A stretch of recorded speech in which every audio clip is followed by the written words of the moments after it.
Hi, this is a video response to Deborah from the Peculiar Daughter channel, and she put out a tag about our trim decks.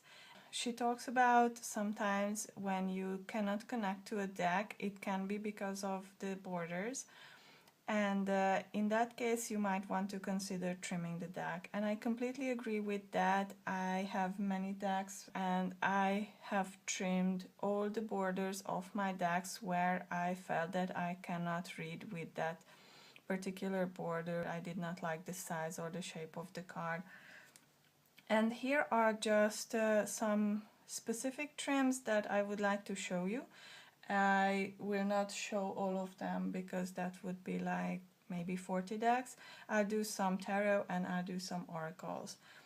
So my latest trim was the Art of Tarot by Liz Dean. This is a pip style deck where I wanted to make the cards lose the titles and just have the images, and it turned out that the size pretty much came out as a square deck, so I will definitely experiment with reading these cards directionally also. And I just really love the majors in this deck. This makes it a great pocket deck, and because the images are very simple, it's just so immediately brings to mind the most basic, the most profound meanings that you associate with these cards. There aren't tons of symbols there so that you have to evaluate which symbol is speaking to you and what they mean. So this is just, I think this is a great deck for this kind of snappy, quick reading.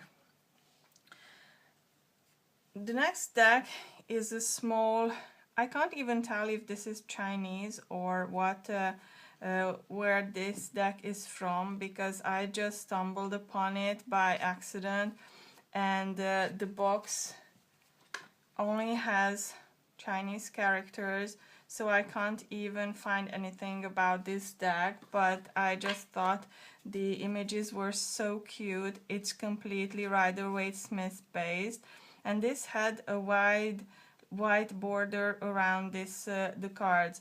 So I trimmed off the white, and now I just have these very lovely pastel-y colors. I think this deck in feeling is similar to the Delos Tarot, and I really like this little gem. So this was where I actually kept some of the borders.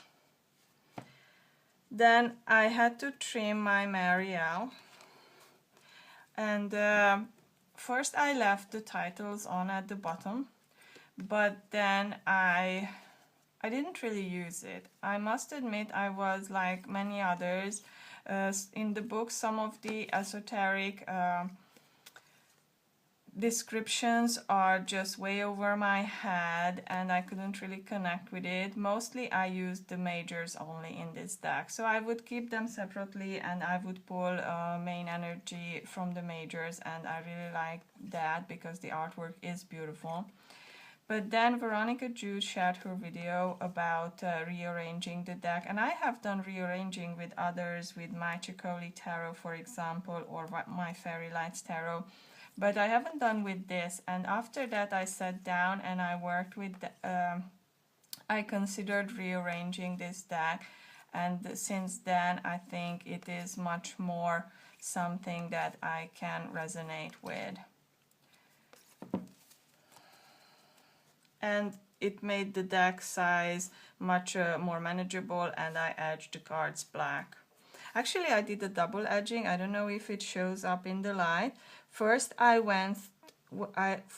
did a color which was represented in the card itself, so a red or a green or a blue, and after that I went over with the black one, and this makes the edges of the deck very tonal, and it gives a lovely deviation in coloring for this deck. I also trimmed my Llewellyn Tarot because this deck had just such wide borders, and the card size was for me a little bit uncomfortable to shuffle too wide, and I just didn't care for the borders at all. The borders made the images very far apart, so I cut it away completely. I did leave the titles on because I think the ratio of the sides is much nicer, so it is much closer to a regular tarot card size. And also, I like the look of the deck this way. I've seen others who trimmed the titles off completely, and I didn't really care for that look, so this is much more suited to me. And I really love the coloring of this deck. I love this, the gentle voice of this deck. I edged this in a bronzish color to match the brown backs. My next deck has to be the Rider-Waite-Smith, because for a long time I also resisted getting a Rider-Waite-Smith deck, but this one day I just thought I should get one just for study purposes. I got the Universal, and that year this became my favorite deck.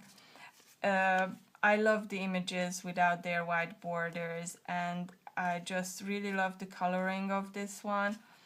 I used it extensively in that year. I just love how the cards read without their borders.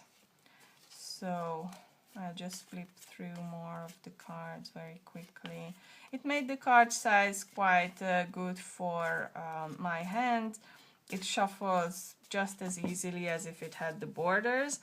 And this I edged in this antique yellowy, dirty yellow color, just to make it look more aged, and again to reflect the stars on the back. I also trimmed my Steampunk Tarot. For a long while this deck had the original borders. I have kept the original borders, but and it looked really nice that way, so in this case I don't think trimming would be a necessity, but one day I just thought I would really love to see what it looks like without the borders. And what I found that black borders make everything much darker and more sinister. After trimming, the colors became much more peaceful, and the voice of this deck became much more peaceful. And after trimming, I edged this deck chocolate brown, just again to avoid the starkness of black. And I really like how this deck looks now, and I like the size as well. I also trimmed the Witch's Tarot, which had black borders again, and this way the deck has a much more summery feeling. The images can speak to the cards next to them, so I just I love the colors of this deck. I did not regret trimming this deck. I think this deck looks very nice. This is the back. I think I edged this in a gray color. When the cards are not that dark and don't necessarily ask for such a stark black, then I much prefer to use gray for the sides.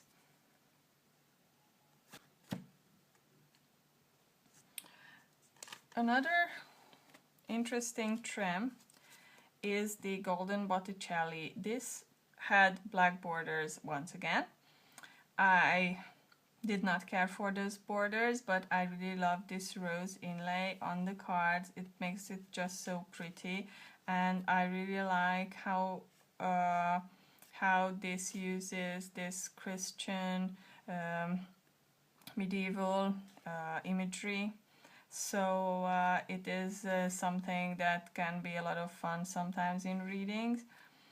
I just love again the colors that became much more lively after this deck lost the black borders. And also this is a low scarabeo deck, so it had the titles on the cards in 6 languages, and I must say I cannot stand that. I can much easier stand a border which doesn't have any writing on it, but when there are just so many words and makes it visually unappealing and too busy, I just really dislike it.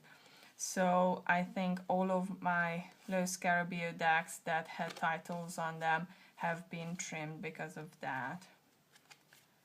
So this is another fun trim.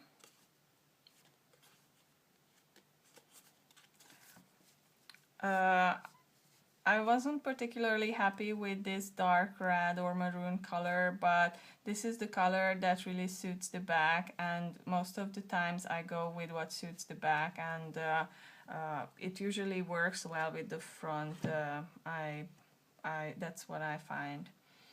The next set I want to show are 2 square decks, and I adore this. This is my Connolly deck, and first I wanted to trim off the borders, but then I saw, let me just get to you. So this is what the cards look like. They have a white border around the image and the writing. And I almost trimmed off the borders completely, even the internal black frame. But then I just saw the box on the other side where it showed the image only with this gorgeous black frame, and I realized, because this artwork is so much like stained glass windows, that actually it would really suit the cards to leave the black frame around it. And also in the illustrations everything is outlined with black, so again this would be very well represented with this black frame. So actually I made this deck square. I trimmed away the white and left the black around it, and it became such a beautiful deck. I just really find this deck wonderful to read with and to use it, especially in the winter months. It has this deep jewel tones, lovely colors, and I'm totally in love with this deck now. I think it's beautiful. The cardstock has a bit of a shine, so once again it evokes the feeling of stained glass windows. I just really adore this deck. I think it came out perfectly. I really am glad that this is the method I chose to do. Similar trimming was my Lunatic Tarot, and this is a Russian edition of the Lunatic Tarot, which I stumbled upon by accident when I was looking for something else, and for so long I was intrigued by this deck, but I never thought I could get it. And when I saw there was this copy there, I ordered it without hesitation. This again had white borders around it, which looked very nice, but it had titles in Russian both on top and the bottom that I really did not like. And this also has this bronze frame around the image. So after my success with the Connolly Tarot, I thought I will trim first with the frame intact and see if that looks nice, and if not, I can still trim the frame away. So I think it actually looks very nice, and it has this very goldish bronzish tone. The whole deck is these browns and bronzes and the golds and very muted colors. So this is how I left the borders or the frame intact. This is a very special deck. I really don't want to go into more specific adjectives. Some cards can be disturbing, and I haven't really used this deck much, but as a collector's item it is definitely part of my collection. What I did, I will show maybe on one of the white cards. When I do a square trimming, I always like to snip off the corner just barely 0.5 millimeter, or just the least amount of corner that I can snip off, because it just makes it protects the card, because if you leave the corners very square, whatever they bump into, it will damage, it will break that point of the card, and it will take apart the different paper layers in the card. So by snipping away that little bit, you can't even tell, but actually it makes it, it doesn't hurt my hands and makes the deck much more protected, and still looks wonderful square. So these were my 2 square decks. The next deck I would like to show you is my Tricoli Tarot, and here the frames, the borders around the cards were not very obtrusive, and they actually looked very pretty. The reason why I trimmed this deck is actually I damaged the corner of one of the cards and I bent it. I just couldn't make it flat again. And also there were some cards in this deck which I really wanted to change. One was the Tower and the other one was the Chariot. So I reordered a little bit the cards. I also changed the Magician. I like this deck for healing work, and you can go by intuition with just the images. So this is a deck that I trimmed as a necessity, but I like how it turned out. This again received a double-edged treatment, because first I edged the cards with red similar to these berries on the back, and afterwards I went over with gold. So now it has this very nice double red and gold sheen. You can see it much better on the corners. So that's how I did this deck. I went a similar way with the Fairy Lights Tarot. I just really didn't like some of the cards in their places. The images are very nice, and I have another deck from this creator. The Secret of the Forest, I think it's the title is. And this is a beautiful, beautiful deck. And I have rearranged some of the cards. I have redefined the positions. This was a deck that I had to trim actually 3 times, because this was the only deck that my cat ever touched. She chewed on the corner of 3 cards. Fortunately, it wasn't significant damage, and she has never touched any of my other cards at any other time. I trimmed originally, then I had to trim just a few millimeters off all the way until I lost even the little marks of the different suits. This was the 10 of Cups, and to me the starkness and the coloring of this deck really doesn't represent, and the birds migrating away, the ice caps on the mountains in the background just really do not talk about the 10 of Cups feeling. So that's why I decided to trim it. I think this, once again, I edged in gray, because for the tone of this deck, I think that looks much, much nicer. This deck was the Yolanda Tarot. This had such wide purple borders that it just looked ridiculous. I wanted to keep the titles, but the purple was disturbing, and also it made the cards very long and narrow, so in the end I just went with the full trim. And I love the animals in this deck. It's cartoony, so it really is let's say very inclusive, because you can actually assign the representations in these cards to anyone, and there is just so much symbology in these cards that I think this is a very fun and quirky deck without all those horrid borders. I haven't edged this, and this is the back.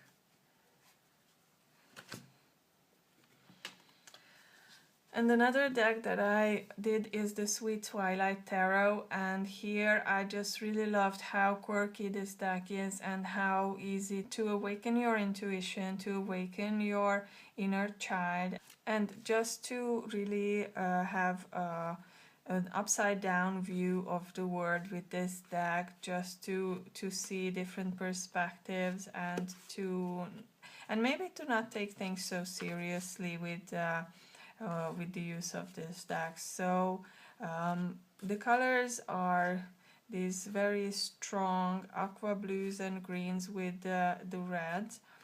So many of the cards refer to the suit and the number, so I think this is not such a big issue to read without the titles, even though the depictions are quite away from the Rider-Waite-Smith system in many cases.